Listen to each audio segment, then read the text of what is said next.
पहले तो मैं स्नातक प्रत्याशी चंद्रमणि सिंह ने निर्दलीय प्रत्याशी के रूप में भरी हुंकार। स्नातक पास लोगों के लिए बेहतरीन शिक्षा पर दे रहे हैं जोर। पीसीएस के रूप में दे चुके हैं सेवा। समाज सेवा में हमेशा कार्यरत रहते हैं चंद्रमणि सिंह।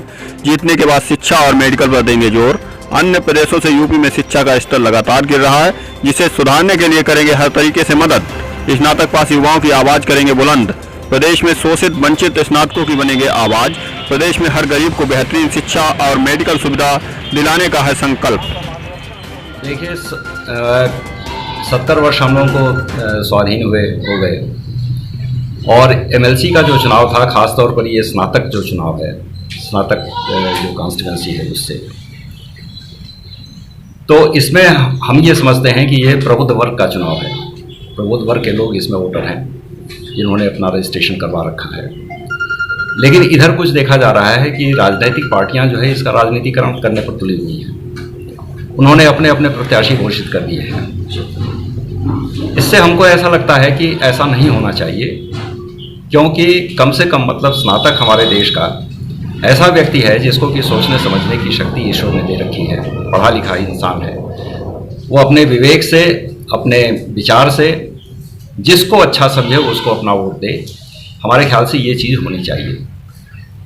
संसाधनों का दुरुपयोग या संसाधनों का प्रयोग करके अगर कोई किसी वोटर को इन्फ्लुएंस करता है, और ख़ास तौर पर वो भी स्नातक जैसे, स्नातक का अर्थ ये हुआ कि डॉक्टर हैं, इंजीनियर हैं और टीचर्स हैं, सभी जितने भी स्नातक हैं सबकी बात में इनका एक लेवल है, इनका सोचने का एक तरीका है, इनका विवेक होना चाहिए, इनके विचार होने चाहिए। देश को आवश्यकता किस बात की है, इस पर इन्हें सोचने के लिए जो है आप अवसर दें। मैं समझता हूं कि ये इस तरह से अगर कुछ किया जाए तो इसमें सुधार हो सकता है। और सबसे पहला सुधार तो यही है कि जो योग्यतम व्यक्ति है उसको चुना जाए। क्या मुद्दे रहेंगे इस बार आपके? क्या कमियां लग रही हैं? मुद्दे क्या रहेंगे? मेन मुद्दा बताइए। देखिए, हम ये समझते हैं कि अगर समाज है तो कुछ ना कुछ तो कमियां रहेंगी।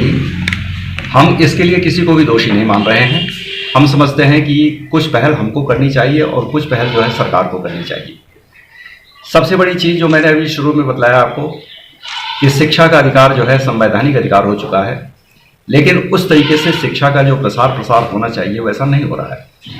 और यही वजह है कि हमारे प्रदेश में शिक्षा का स्तर जिस तरह का होना चाहिए, यानी एक कंपटीशन की जो बात हम करते हैं, तो अपने ही देश में तमाम ऐसे राज्य हैं जिनसे कि हम अपने को थोड़ा सा कम महसूस करते हैं। और यही वजह है कि हमारे जब ग्रेजुएट्स बाहर जाते हैं तो उन्हें काम मिलने में दिक्कत होने लगती है। तो एक तो मैं इसके सुधार के दिशा में काम करने का सोचूंगा।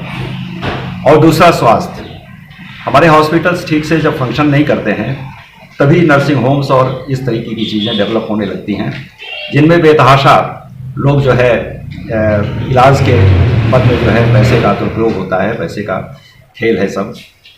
तो इस दिशा में यानी ये व्यवस्थाएं जो है ठीक करने की आवश्यकता है।